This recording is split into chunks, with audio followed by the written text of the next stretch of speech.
Doing today? Thanks for having me back on the show, Steve. Doing good. It's great to be back on the show. Yeah, so I thought I'd ask you just before we came on just now if you could kind of recap because people say praying medic, what is that? Where did that come from? And so maybe give us a quick 5 or 6 minutes on the origin of that. It's an interesting story, really. Yeah, I can do that. When I first began writing about the supernatural in 2009, I wrote anonymously on on a website called the Mobile Intensive Prayer Unit. It was just a Google blog that I started, and I took a leap of faith and I began writing about the miraculous before I saw any miracles. Really? Well, Um, you started writing a book? No, I just started writing articles, just kind of a journal about the calls that I was going on the ambulance as a paramedic. Okay. At that time, 2007, 2008, 2009, there were hundreds of thousands of medical blogs on the internet. Doctors, nurses, paramedics, firefighters, who are all writing about um, the calls they would go on, the patients they would transport and see, and it was just it's a subculture that had a It lot of sounds interest. interesting, but and it sounds like that all first responders were kind of like enjoying reading each other's stories, huh? Yes, and actually, my blog was voted the runner-up for the best blog of the year, fire and EMS blog of Wow. the year Wow. in 2011, I think. Very cool. So at that time, most of the people who wrote about their journal about their life in medicine, they wrote anonymously. Everyone had a little, anonymous name that they wrote under, and I decided to pick the name Praying Medic. So I began writing about, the patients that I was transporting, calls I'd go on, and the people I'd pray for who weren't healed. Eventually, after about, let's see, I think 9 or 10 months, I began to see people healed in the ambulance on duty. And so that's where the Praying Medic name came from. It was just an anonymous name that I used to write under. And I kind of like the name. So we It's have now very called clever. It's 19. got a good, I mean, there's so much involved with the name that when you get the name, I mean, Elijah Streams is a little bit that way. It's got a ring to it Yeah. and people will remember it. Do you remember a pivotal, either the very first time you realized your prayer just worked? Uh, how many times had you prayed in the ambulance before the first? Are we talking about 10 or 12 or more than that? Around 500, actually. Whoa. Well, were you praying out loud or just to yourself, or how were you? No. So how it started was in 2008, August 8th, 2008. So 8808. Oh, whoa. I had my first dream in more than 25 years. And in that dream, I met God, and He said, I'm going to show you what's wrong with your patients. I want you to pray for them. And when you do, I'll heal them. And Amazing. I did not believe in the miraculous or healing at that time. I had been sitting under some teaching where they taught that healing and miracles had ceased in the first century. So I was a cessationist, didn't believe in healing and miracles. And here is God confronting me saying, I want you to pray for your patients publicly. And when you do, I'm going to heal them. And I was full of doubt and skepticism and unbelief. I didn't believe in this stuff. It was a long, frustrating road.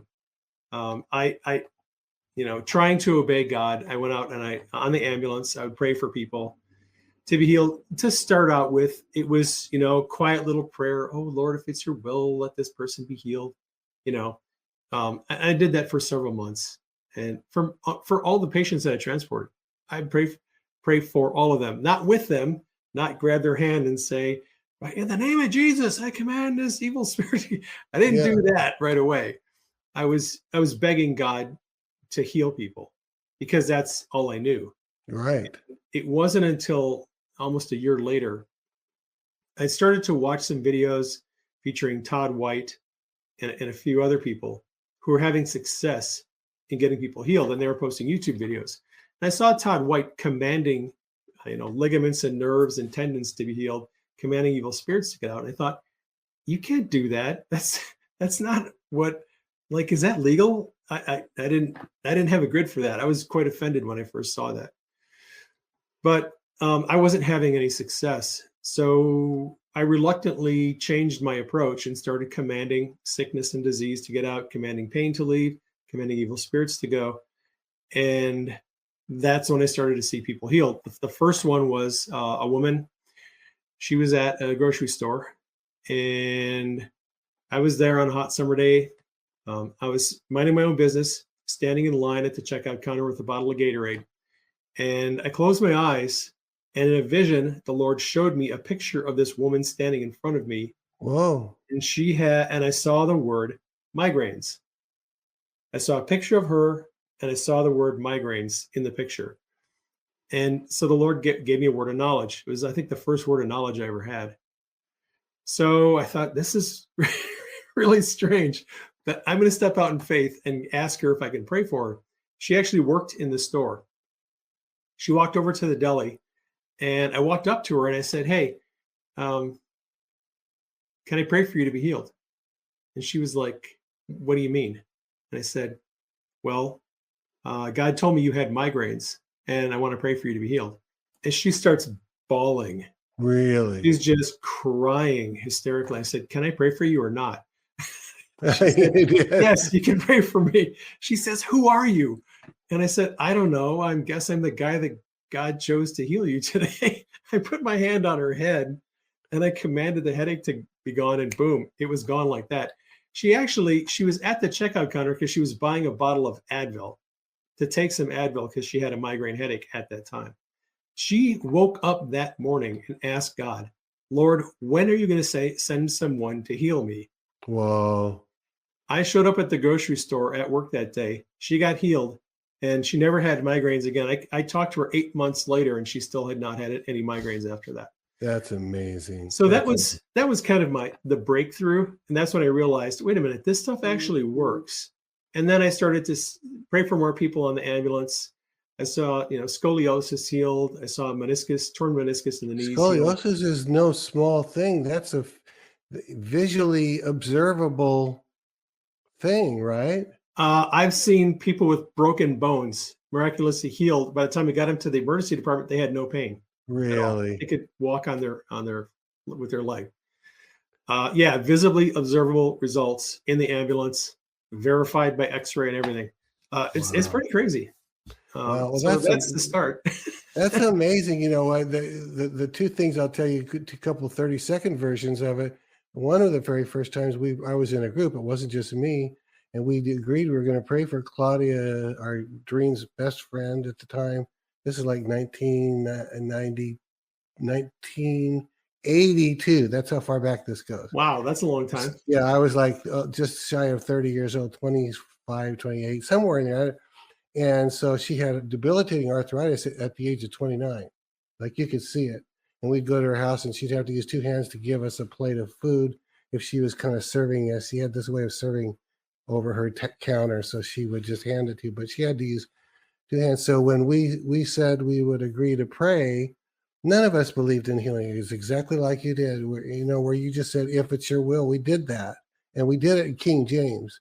"Oh Lord, if it be thy will," yeah. And of course, in my mind, we're going, it's probably not, it's never been before, so why would it be now, in the back of our mind. We just prayed. We prayed for about 10 minutes on our knees around this coffee table. And when we were done, nobody knew what to say. We just finished praying, and everyone, no one else, which, cleared our throat, did something to make enough noise that people would just get up. So she got up and went down the hall to her in-laws' place and goes in the back room I guess she needed to be alone for a minute. And as she closes the door, finds herself falling down under the power of the Spirit. Well, we'd never seen or knew anything about that, but that's what was happening to her. She comes out and her eyes meet my wife's eyes, and Doreen says, "Claudia, you're healed, aren't you?" And she goes, "I don't understand, nothing hurt, nothing." And so if someone says, "Well, you guys had a lot of faith," no, we didn't. Well, then if you go from there to about 8 years beyond that, I'm not a healing minister that goes around praying for people like you do. although I think I would see a huge result if I would be. But um, then I'm at work in Dallas, Texas, and my bosses, these are full suits. We all wore suits and three-piece, and it was Dallas, Texas. It was dressed to the nines, and I came back from a lunch break, and I needed to meet with this guy. His name is Jeff, and he's going, man, I got a migraine. I was just talking to him, and he had never done this before. And he goes, man, I have a migraine, and I didn't know what to do, and I was almost being comical or something because I was embarrassed. I'd never prayed for anybody in a work setting. So I said, well, be healed in Jesus' name. And I thought, a little chuckle. And then I started to go on with the meeting. And he goes, Steve, what? He goes, the moment you did that, that thing popped out of my head. It was gone. So it's like we prayed for a lot of people, and also the same thing, a lot of not healings. And then these unsuspecting times, it's kind of like the woman there at the register. It was unsuspecting. You didn't, maybe, did you, when you did it by that time, because you saw that word of knowledge, were you expecting it that time? Yeah, I was. I had prayed for, like I said, probably 500 people up until that point, never saw anyone healed. And when I was at that cash register and the Lord gave me that word of knowledge, I walked over to that woman and I had like the faith of the centurion. Really? I was like, lady, if you let me put my hand on your head, you're going to get healed. I just had this insane faith that I've never had before. I think because the Lord showed me the word of knowledge, she's got migraines. That to me was like, okay, then if I go over and just command the migraines to be gone, it'll work. Yeah. Do you operate with the word of knowledge like that a lot now? Is that like an everyday thing now? It depends. It depends. Like I get a lot of email prayer requests. And so when I'm plowing through, 20 or 30 emails, I don't always take the time to sit down and ask for a word of knowledge.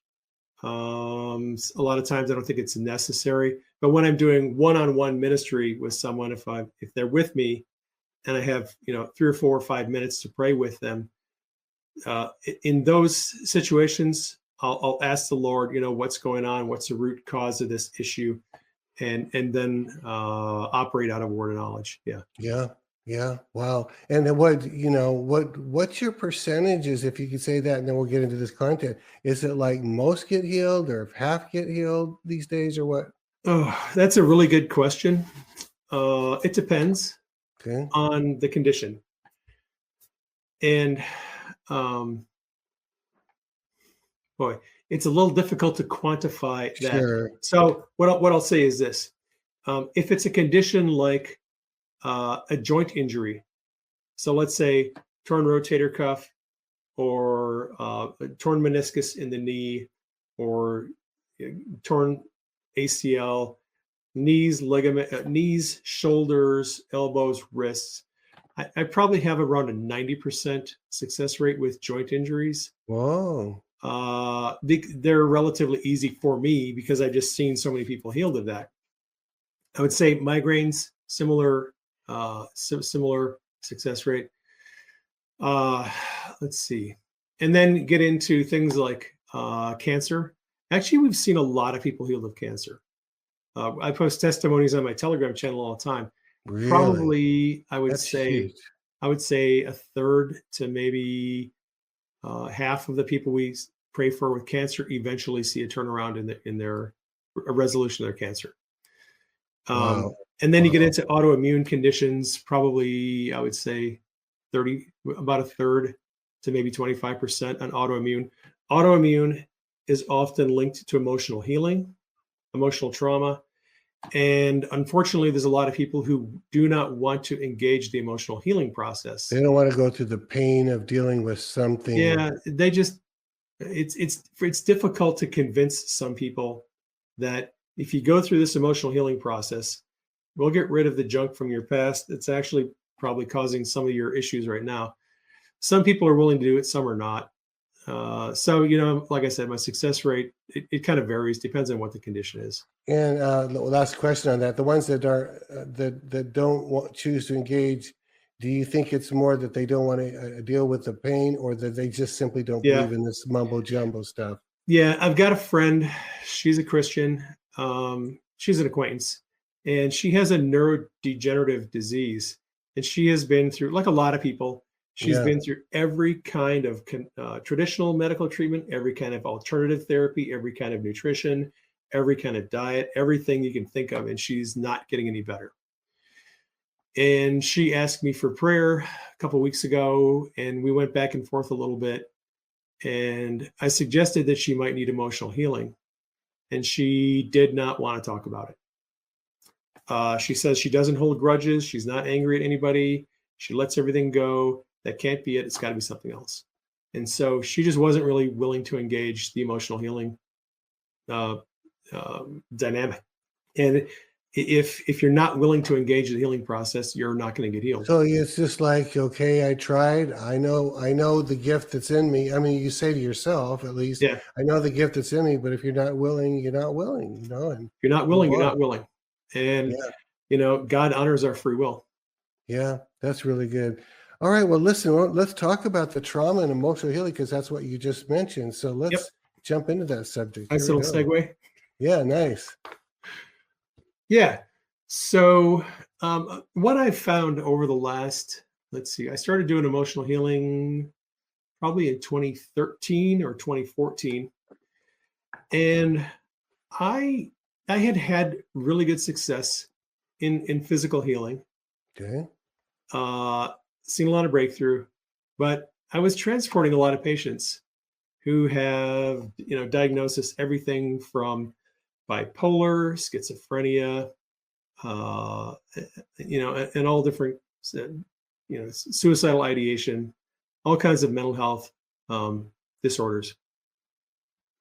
And I said, Lord, what is up with these people who have, like, mental illness? Yeah. How come I can see people physically healed, but I've never seen anybody healed, emotionally? I've never seen anyone healed of bipolar or PTSD. Yeah. What's the deal? Good question. And I cried out to God one night. I was just desperate to know, what is the key to getting these people healed? Because I was transporting a lot of psychiatric patients at the time. I worked for a private ambulance service here in Phoenix, and we did a lot of mental health transfers. And so some days that's almost all I did was mental health transfers. And I had a real heart for these people. I wanted to see them better, because most of them were in a revolving door dynamic with the healthcare system, where they would just go in and out of the emergency departments, go to treatment, go to a mental health facility, be on a hold for 72 hours, come back home, fall into depression, try to commit suicide, go back to the hospital, and just round robin with that. Thanks for listening. The Elijah Streams podcast is made possible by donations like yours. To become a partner, go to ElijahStreams.com/give. So I asked the Lord one night, what is the key to healing these people? And I got my answer in a dream that night. The Lord gave me a one-line answer.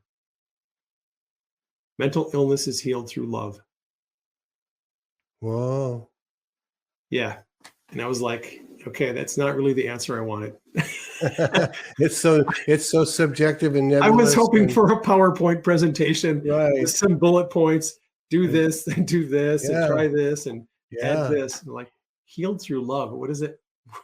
And plus, I don't have time to love all these people, right? Because I've got to work and I've got to write and I I love you, but I really don't like you very much. That's kind of how I was dealing with a lot of these people. So I started going down this road to looking at emotional healing. And fortunately, at that time, a lot of people had already broken a lot of ground on the emotional healing issue. Lauren Sanford, John Sanford, they've came up with an approach called, they're with Elijah House, called Healing Trauma, I think is the name of their course that they put people through. And there's all kinds of other approaches. Scott Bitcon, who lives here in the Phoenix area, he has a lot of experience in emotional healing. I've got a friend, Matt Evans. He had some success in emotional healing. And so I started to look at all the different approaches to emotional healing that had been developed by believers. And I was a little bit discouraged because on the short, Sozo, Bethel came out with their Sozo program. On the Right. short end of these programs, they typically take 2 hours, and some of them take as long as 6 months. If Wow. you look into, Theophostic, the Theophostic healing program, it's 6 weeks long, and that's a long time. And I'm transporting people in an ambulance. I only have like Right. 10 or 15 minutes with them. Exactly. I needed the Lord to give me something that's quick and easy to do that I can do in like 5 minutes or less. Yeah. So, in studying all these approaches to healing emotional trauma, I came up with the realization that they all have 2 or 3 things in common. And then the rest of the stuff is all sort of divergent. And I thought, I wonder if I just focus on the 2 or 3 things that all of them have in common. Maybe that's the secret sauce. So what I noticed was most of the approaches would have people give their negative emotions to Jesus Yeah. and ask him to heal their wounds in their soul. And I thought, that's like 2 steps. I could probably do that in an ambulance transport. And I got an opportunity to try it out with a woman who was having homicidal ideations. She was admitted to the emergency Oh, department wow. because she And tried to she's, kill her husband. oh, wow. And this She is a got repetitive thing she wanted to Yeah, kill. she had a lot of anger toward her husband. She tried to kill him twice. And the police arrested her. She went to the emergency department. She was on a involuntary psychiatric hold for 72 hours. They're going to do an evaluation on her. And this woman was just raging angry. And I got her in the ambulance and I said, you know what? I can tell you're pretty angry. She said, you're damn right I am. I said, I want to try an experiment with you. Are you game? I want to try to get you healed. And she says, okay, I'm game. I said, here's what I want you to do. I want you to just repeat whatever I say. And she said, okay. I said, okay. Tell me right now the thing that makes you the most angry. She says, I hate my husband. He's 4-letter words, and started spewing about what a bad person her husband was.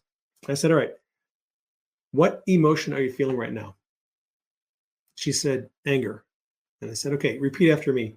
Jesus, I ask you to take this anger from me. I ask you to heal the wound in my soul. And she said it. And I said, okay, now I want you to think about your husband. What emotion do you feel right now? And she said, rage. I said, okay, let's do the same thing. Just repeat after me. Jesus, I ask you to take the feeling of rage from me, and I ask you to heal the wound in my soul. Whoa. She said that. I said, okay, now I want you to think about your husband. What emotion do you feel? She said, I don't feel anything. Whoa. I Whoa. said, are you sure you don't feel anything? She said, nope, I don't feel anything at all. No anger, nothing. She's like, what did you just do? And this is what, like Well, 5 minutes, just like 5 minutes in? This is literally took us like 2 minutes to do this. I was like, well, apparently Jesus just healed you of that anger. So I talked to her a little bit. I said, look, we've got another 10 minutes ride. You're going to be in the mental health facility for 72 hours. I would suggest to you to go through your life and start thinking about events that have happened to you that cause you to feel strong negative emotions like anger or rage, and just do what you just did. Just give those emotions to Jesus and ask him to heal the wound in your soul. And she was very appreciative that. Was she, by the way, claiming to be a Christian so that she had a grid for Jesus, or do you not even know? I didn't ask her. Wow, that's a big thing right there. That you Yeah. didn't even ask her. That's kind of cool. Well, the thing is, a lot of people ask, does emotional healing work with people who are not believers? And I say, Right. yes, it does. And in fact, if they're not a believer, they're going to meet Jesus, because I'm telling you to have a conversation with Jesus. Ask Jesus to take away this Yeah. emotion and ask him to heal the wound in your soul. And if he does it, now I can tell them, look, you're a Buddhist, you're a Hindu, you don't believe in Jesus as your savior, but guess what? He just removed your emotional trauma. So you might want to think about that. It's a really good way to introduce people to Jesus who don't know him. So that was a start on the emotional healing process. And I wrote a little short book, Emotional Healing in 3 Easy Steps, based on that process, where you recall a traumatic event, where you identify an emotion that you feel, you give the emotion to Jesus, ask him to heal a wound in your soul. It works great for garden variety, basic level emotional trauma. This new book, Emotional Healing Made Simple, goes to another level of emotional healing. And we get into a discussion about more severe types of emotional trauma where the soul is wounded to the point where multiple personalities are created. And Is that so the same thing as a split or a split fracture? personality, multiple personality, what clinically the psychiatric community would call it dissociative identity disorder, Yeah, DID. yeah. So we're talking about dissociation. Okay. And what I need to define some terms because I'm sure a lot of listeners have no familiarity with some of these terms. So dissociative identity disorder is a psychiatric condition. I'm not qualified to diagnose people with psychiatric conditions. I'm not a therapist. I'm not a counselor. I'm not a psychiatrist. But the condition, dissociative identity disorder, has as a first word dissociation. And we're talking about a condition where the person loses track of what's happening in the world around them momentarily. Right. So when you dissociate, it is a temporary situation where you sort of lose track of what's happening around you. And dissociation happens on a spectrum.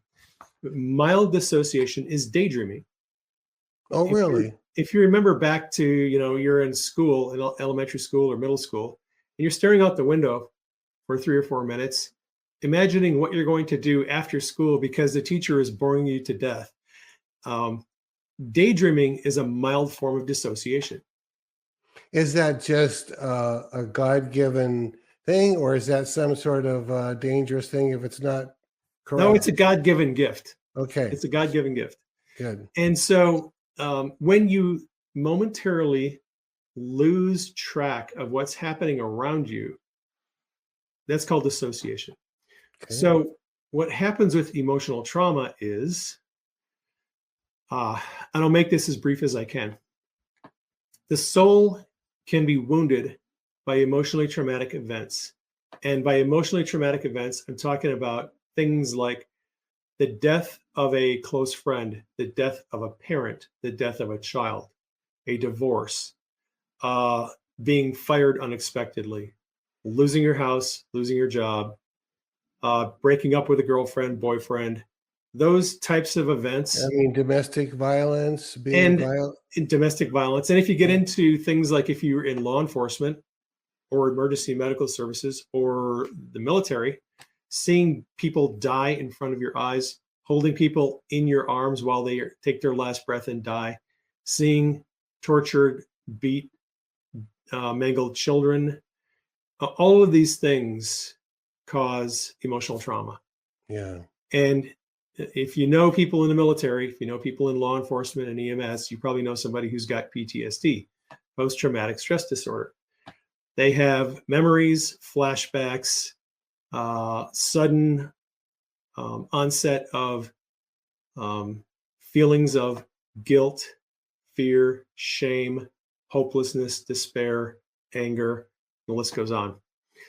Those episodes where those emotions rise up are caused by unhealed emotional trauma. And what happens to the soul is during an emotionally traumatic event, the soul is actually wounded, sort of in a similar way to how our skin is wounded. If we receive a cut on our skin, Right. laceration opens the skin. The skin can then, the wound will bleed. If it's not cleaned and covered, bacteria can come in and cause an infection. If you clean the wound, put some antibiotic ointment on it, put a bandage over it, there's a good chance that that wound is going to heal and it won't get infected. If it's not healed, it'll become infected. You can actually get a systemic infection, and that systemic infection can cause a sepsis in your entire body. You can actually die from that. So using that analogy of a physical wound, the soul is wounded in a similar way when we experience emotional trauma. Yeah. The soul is wounded, and the trauma actually causes a small part of the soul to be compartmentalized. So imagine the soul is like a fabric, and a emotional trauma is like a burned area on the fabric. That area of the fabric is burned. That area of the soul is traumatized. And because the soul is the seat of the mind, so our thoughts, the will, and our emotions, the damage is emotional. And that wounded part of the soul is then walled off from the rest of the soul. It's sort of a little, it's just compartmentalized. And is this, can I ask this again? Is this God's part, at least initially, God's way of It's protecting a God-given ability that we have. Okay, good. And I'll explain why. So when you suffer emotional trauma, and let's say it's a death of a parent Yeah. who you're very close to, and you're devastated, you feel hopeless, you might feel anger at God, you might feel a lot of different emotions. What the soul will do is it'll wall off, compartmentalize that trauma.